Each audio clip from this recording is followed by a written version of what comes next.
want to introduce a special guest today, Simon Rogers. Simon is data editor at the News Lab at Google. He's a data journalist, a writer, a speaker, the author of Facts Are Sacred. I think we could use that book in this election. And also a new range of infographics for children's books. He formerly was at Twitter as its first data editor, director of the Data Journalism Awards, and teaches data journalism at UC Berkeley. And we won't hold that against you. He has been a news editor in the past at The Guardian and was working on the data team, the graphics team, to visualize and interpret huge data sets. And today we've asked him to talk about Google News Lab and the 26th election. Simon Rogers.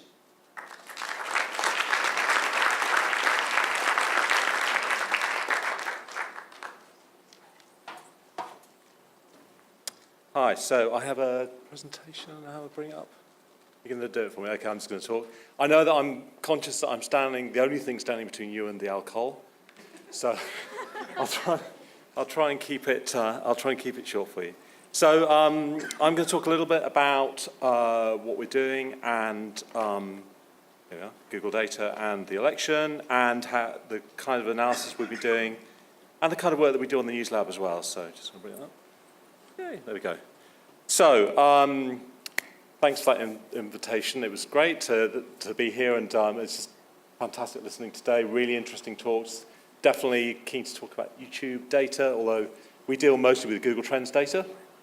My background is as a journalist, really. I'm certainly not a statistician, not a developer, not a coder. I just dabble, and as kind of amateur in all those sort of areas. And like many of you, I have a job that my parents really don't understand what I do day to day.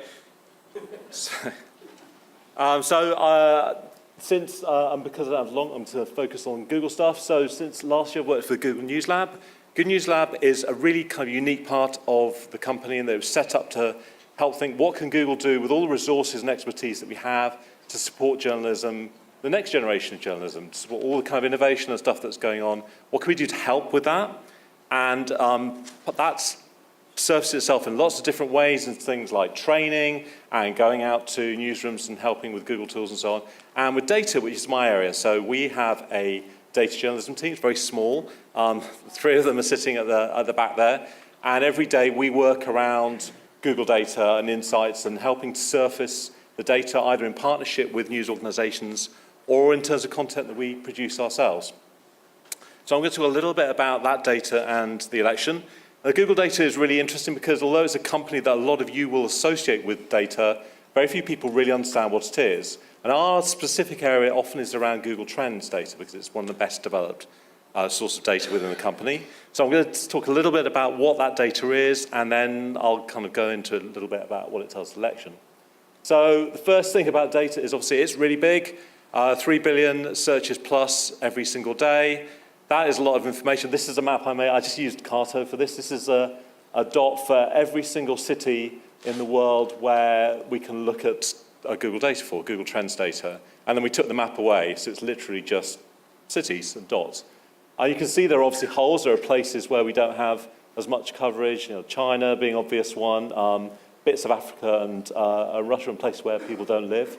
But by and large, this kind of data is great because it takes you kind of beyond the echo chamber of social media, right? There's a kind of ubiquity to it, which is really useful if you want to get at what people care and really think about. Another thing about data is it's incredibly honest. You're never as honest as you are with your search engine, whether that's things like searching for gun control versus gun shop, which is this map I made last year, or whether it's searching for anything really. There's a kind of honesty to the way that you search, which is really intriguing and interesting, and I think is a powerful social signal that we don't fully understand yet, but it's really fascinating. And this allows us to kind of do certain things. We try and innovate quite a lot. So we did a visualization looking at the top questions people asked in different European countries around Brexit. And then we made this map thing. We thought, why don't we try and do it in VR? So we tried to make a really quick and dirty VR visualization of a standard visual. We thought, that'd be interesting. If VR is going to have a future, how would you apply it to a regular kind of visit that people do? We learned lots of stuff, particularly how to stop making people feel sick, which is It's a whole other thing about VR that nobody really told me before. And if anybody wants to after this, I can talk a little bit about some of the pain that we went through with that. But it was just an experiment. We get a lot of freedom to experiment. News Lab, we're allowed to kind of try out things, and then hopefully we'll kind of put those lessons out there so people can see why we've done stuff too. There's an immediacy to the data. That's the other thing about it. It's incredibly quick. This kind of surprised me, having worked with social media data, which is very fast. As soon as something happens, people start searching about it because they want to know what's going on. Whether it's something like this sort of visual we did, looking at the attacks in Paris, and looking at how quickly in the minutes afterwards it took for searches around those attacks to spread around the world. Whether it's stuff like that, or during the debates last week, we found that as soon as somebody said something in a debate, like as soon as Hillary raised whether or not Donald Trump supported the Iraq war, people were searching to find out, did Donald Trump support the Iraq war? So there's a kind of immediacy to the data, which is really interesting. The other thing about this is we've only had this real-time immediate data for a year. Last year, we had to wait 36 hours to get the data. Now we can get it in 2 or 3 minutes. And that's a real change. That means you've got this real-time signal to the way people are searching, which we never had in the past. So around the election, this has been a really huge focus for us this year, partly because we're thinking about how can we apply the stuff that we learn here to other elections around the world, but also because having this real-time data means that we can tell stories we weren't able to tell in the past. So if you go to the site, there's google.com/elections. There's a whole election site. There are pages of data. This is the Florida page. You can go and see which candidates are most searched where across the country. And we kind of surface other stuff on there too, like visualizations we make and so on. And you can look at this data now. We're trying to think historically, how is it interesting? So we can see data back over the whole campaign. We're trying to play a lot with these kind of visualization just to see kind of if the data can tell us something interesting about the way that the campaign's changed or the way that people's attitudes have changed too. For the first time, we've basically been able to get weird and different kinds of data out of Google systems. So Google Geography, for instance, is around very set things. So we can get data globally, get data at national level, and then at these kind of sub-regional levels too, like states, obviously in the US. In the UK, it's England, Wales, Scotland, and Northern Ireland. And then below that, it goes down to city level. But obviously, sometimes we want data at different levels as well. So what we've done is worked really hard to get other types of information. So for the first time, we've been able to surface county-level data. This is a map of during the Republican primaries. That red is Donald Trump, obviously. And so we're able to kind of get county-level data and kind of think, how can we then mash that data up with other sources? So a lot of census data is at county level, so wouldn't it be interesting if we could mash that data up with census data too? The other thing we're thinking about a lot as well is these kind of related searches. So if you search for one thing, what else do you search for? So we did this during the primaries with the candidates, the idea being that if you searched for Ted Cruz or you searched for John Kasich, who else are you going to search for in which order? And our stats team has actually done some really interesting stuff with this. This is Hal Varian's team, where he's looked at searches for candidates and then mashed it up with demographic data to work out what else do people search for. So with Ted Cruz there, people search for oil industry, guns, Chevy trucks.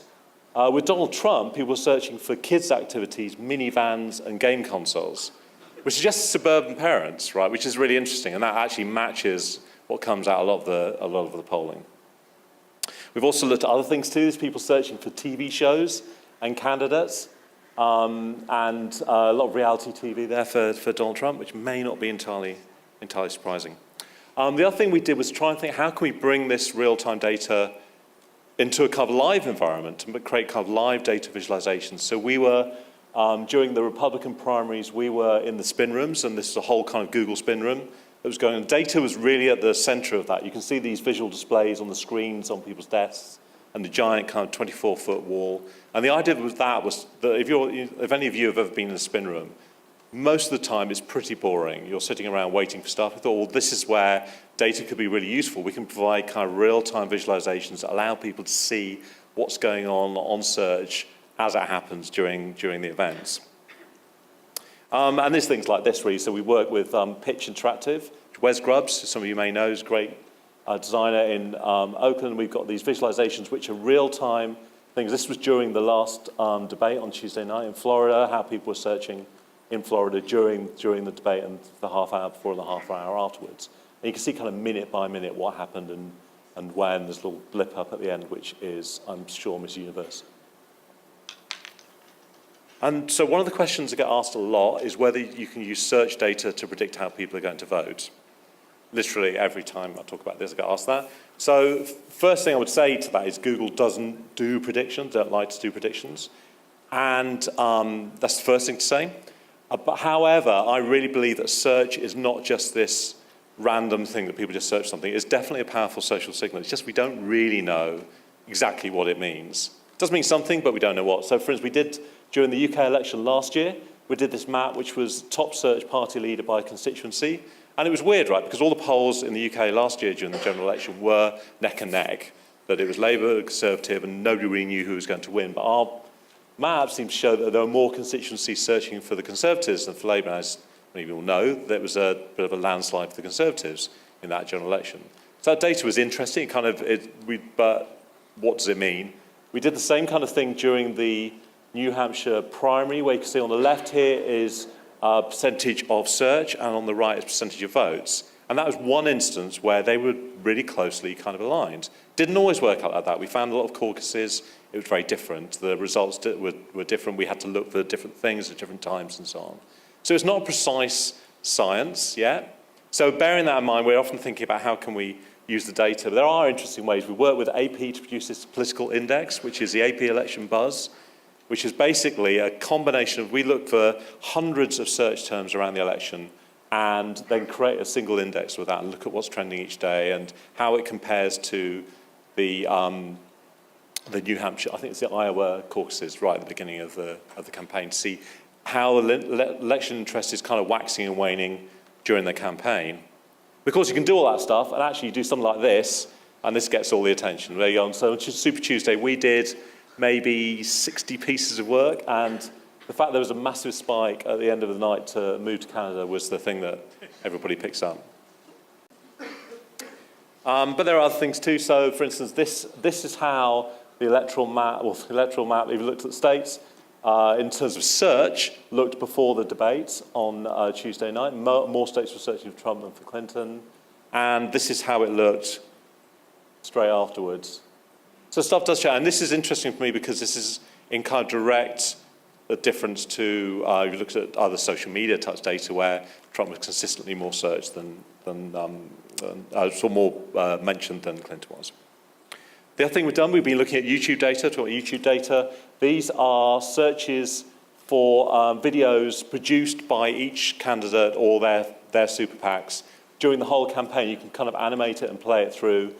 This is the sort of thing you'll find on the site. And one thing we saw, which is interesting, is that last week, the week before last, there was a big push by the Trump team in 4 battleground states. And you can really see the effects in terms of the kind of videos that people are watching where across states in that week where there'd literally been a push in those states.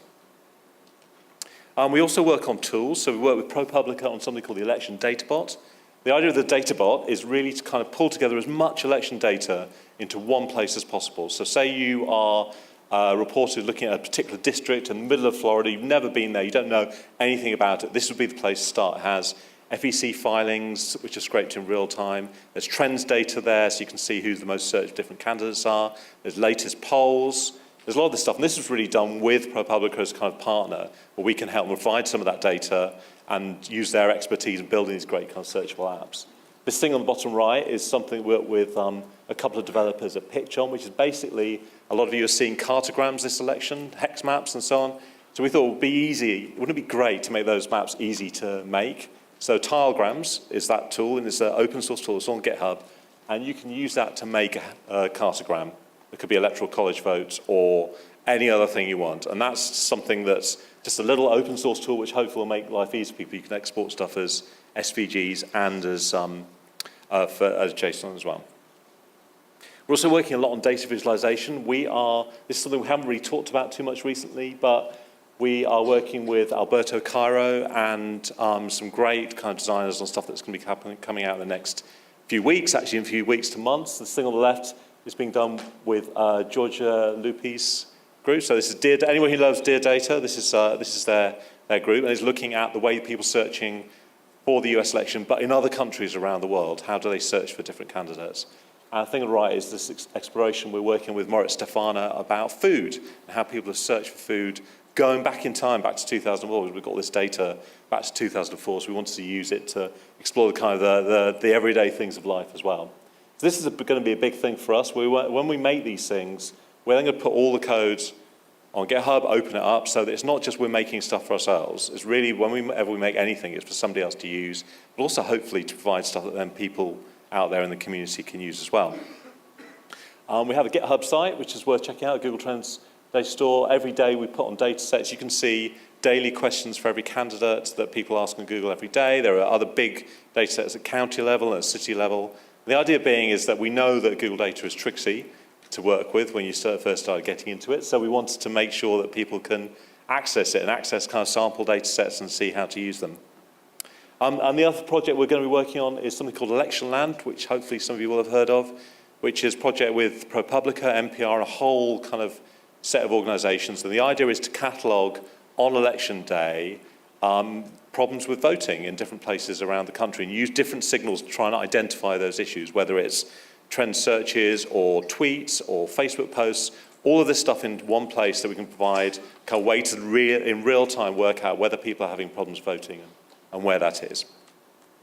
And that's it really. So the idea is whenever we do all this stuff, we really want people to kind of to take it and use it and create their own stories with it. It's not that we definitely just want to put our own stuff out there, but we want people to have a source and start to work with this data set. It's like we've got this way to look inside the world's brain in one go, the world's kind of unconscious brain, and this is a new thing. We're just learning how to do it, and to do it properly, we really need help. So we want to open it up and make sure that as many people can help with that as possible. Thank you very much.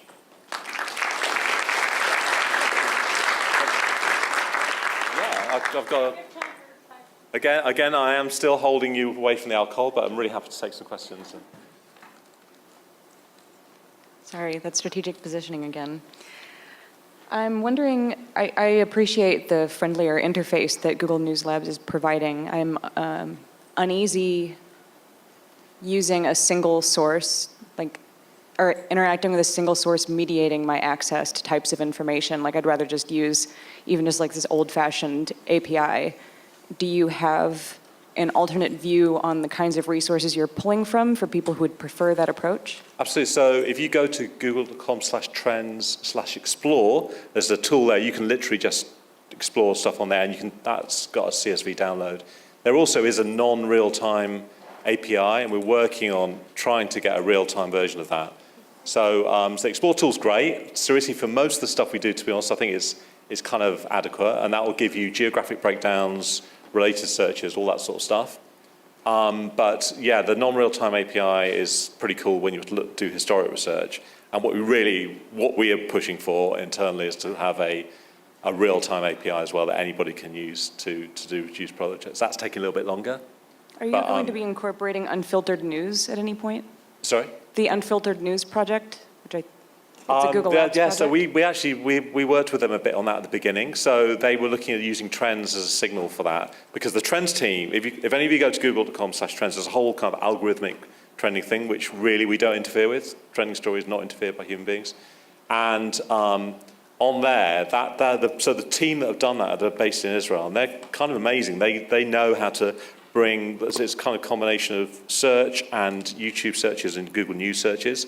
But it's the right mix that you actually genuinely get when something happens, something pops to the top. So they acted as advisors for the Unfiltered News project, which was kind of relaunched a couple of times recently. Actually, my question was was there going to be a Google Trends API that was real time? So, but when? Fingers crossed. I want it now. But we have got for some. If you have a real-time data ID you want to pursue, come to us, come to me, and you can I can give you the details afterwards. And we have got a slightly fake way of getting right. real-time API, but we're really pushing for it. But at the moment, we don't have it yet. Something on GitHub for a fake API layer, but it doesn't do Yeah. what I want. You've got to be whitelisted to do it. So if you want to talk to me at the end, we could talk about it. Thank you. Hello. Do you have any idea, over here, other mic, Hello, sorry. Do you Slight have short any sighted. idea why people seem to ask Google questions? Like, you always put out Google Trends, or most of the time, like at the end of the year, in Yeah. question format.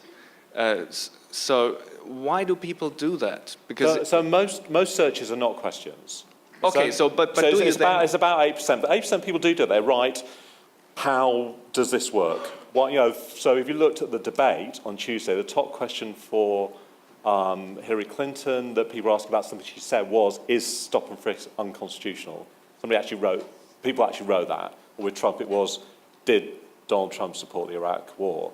So people do write questions. I don't know why. I've started doing it now because I know that people do it. And I think it's really fascinating. I think that people, maybe they think they're going to get better results that way. I think we're all, the interesting thing for me is we work a lot with entities, Google entities, which are topics. So basically, every time you search something, it tries to work out what are you really searching for. Search for, link in the movie, link in the car, link in the president. And so this thing is learning all the time about the way that we search. And one of the ways that people obviously get results from is by putting in question words. I think it's different in different languages. I think I would suspect, and Jen on my team is much better on this than me, she'll probably tell me I'm wrong, but I would suspect that people do that more in English than in other languages, just because of the way that people talk about it. I could be wrong. I think we've got quite good results that way, looking in Spanish as well. But I was just wondering whether you would take people who actually are looking for facts and then somehow subsume that under questions that you put out then. Because if you just use questions, then your sample size will be, because of that, very, very small. yeah, I mean, the question sample size is small. We think they're interesting, which is why we put those out. But if you look at related searches, are a lot bigger. Most people would just type Donald Trump Iraq. And if some people say, did Donald Trump support the Iraq war? Because they're after very specific information. So we'll surface those, but we also surface related searches as well. If you go to the Explore tool, actually the stuff you get is mostly related searches. But then you get weird things pop up, whether it's what is the EU or how do I move to Canada? Those things pop up as questions. They kind of top related searches, but mostly that's not the case. Thanks. I like what you do in the first part, but I'd love to have a GUI interface so that instead of Trump versus Clinton, I could put TPP versus copyright. So you can do that on the Explore tool. In your middle So display. I'm going to show you because this is connected. Sorry, this is really I'm really holding you up from drinking now. Hold on. I know I can get it in Trends, but can I use your GUI graphics interfaces and display it? So we want to make more of these things out there so you could do that. But at the moment, Just have you done it putting in terms. So you're after TPP versus Copyright. And I want to Copyright. see at which states look more at TPP and more at copyright, because that's Clinton versus Trump. So type this is thing. TPP versus copyright for the world. Let's just do it for the United States. Sorry, real-time demonstrations always risky. Okay, it's for the US. And then do you want like this year or this week or? Sure. So there are, just to be confusing, if anybody ever uses this, there are two data sets on Google. There's real-time, which is the last 7 days, and there's non-real-time, which is back to 2004. So if you do non-real time, you don't get the last 3 days in there. But anyway, this is last week, and this is US states, and look, only little Vermont there is more interested in the TPP than copyright. But why can't I use your election, the first part of your election stuff, and just feed those in as trends and get all the Into plotting in the graphics? thing with the horse race and stuff. The thing with the horse race and stuff. Yeah, I think. Yeah, no, I'd love that. I think that's a great idea. Okay. But thank you.